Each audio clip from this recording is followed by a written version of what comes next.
ছাত্ৰ-ছাত্ৰীসকল আজি আমি আলোচনা কৰিম অনুশীলনী 3.3 কুৱেশ্যন নম্বৰ 1 ৰ 2 আলোচনা কৰিম ইতিমধ্যে আমি 1 আলোচনা কৰিছো তোমালোকে মোৰ চেনেলটিত পাবা তোমালোকে চাই লবা তো কি দিছে হেতু আমাক প্ৰতিস্থাপন পদ্ধতিৰে এই ৰৈখিক সমীকৰণজোৰৰ কি উলিয়াব দিছে সমাধান কৰিব দিছে অৰ্থাৎ ইয়াত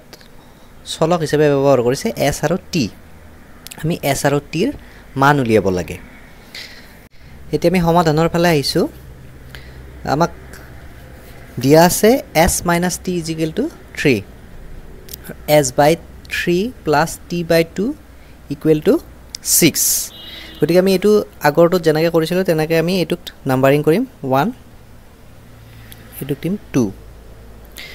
আমি এতিয়া কি কৰিব লাগিব প্ৰতিস্থাপন পদ্ধতিত আমি কি কৰো আমি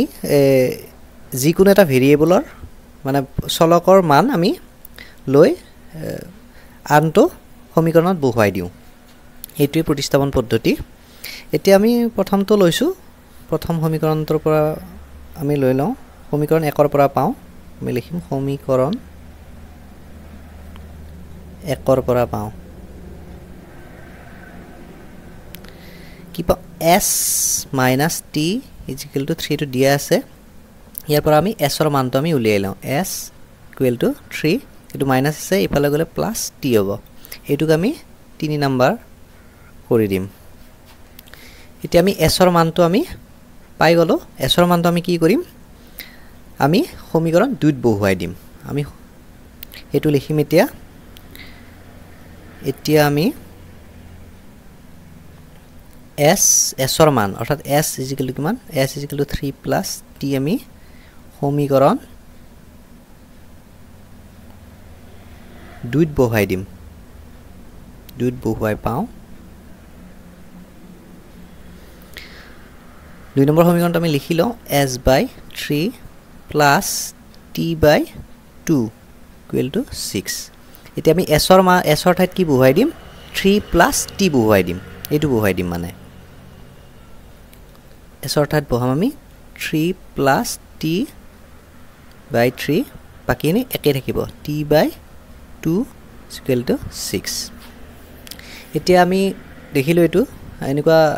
ধৰণে থাকিলে আমি কি কৰো লসাগু লওঁ গতিকে তোমালোকে জানাই গতিকে আমি লসাগু লম এতিয়া কিমান হ'ব লসাগু 3 আৰু 2 ৰ 6 হ'ব 6 এতিয়া 3 টেবুলত কিমান পূৰণ কৰিলে 6 পাওঁ 2 গতিকে আমি 2 ৰে পূৰণ কৰিম 3 + t প্লাস তে 2 ৰ টেবুলত কিমান পূৰণ কৰিলে 6 পাওঁ 3 3 2 গুণ 6 3t হ'ব = 6 এতিয়া আমি কি কৰিম এই ব্ৰেকেট আছে যেটো আমি 2 ৰে গুটেখিনিকে পূৰণ কৰিব লাগিব 3 2 গুণ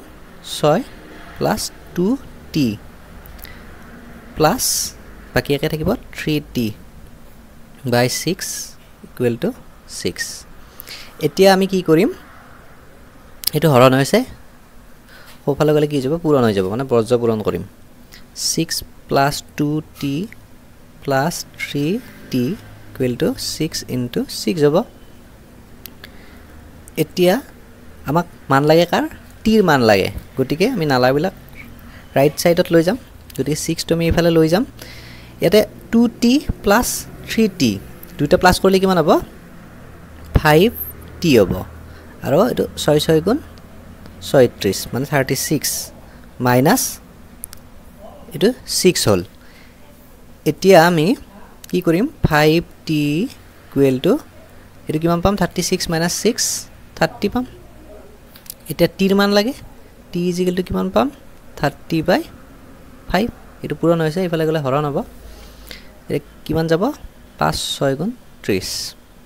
এতিয়া আমি কিমান পালো t = 6 পালো এতিয়া আমি t ৰ মান পাই গলো আমি কিন্তু s ৰ মানটো পোৱা নাই এতিয়া আমি s ৰ মানটো উলিয়াবৰ কাৰণে আমি t ৰ ঠাইত যদি আমি 6 বহুৱাই দিও তেনেহলে আমি s ৰ মানটো পাই যাম গতিকে আমি সেই কথাটো লিখিম t = 6 সমীকৰণ আমি কোনটোত বহাম এইটো সমীকৰণত বহাম 3 নম্বৰ সমীকৰণত বহুৱাই দিম সমীকৰণ 3 3 বহুৱাই পাওঁ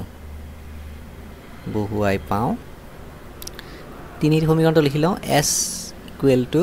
কিমান আছে 3 প্লাছ t এতিয়া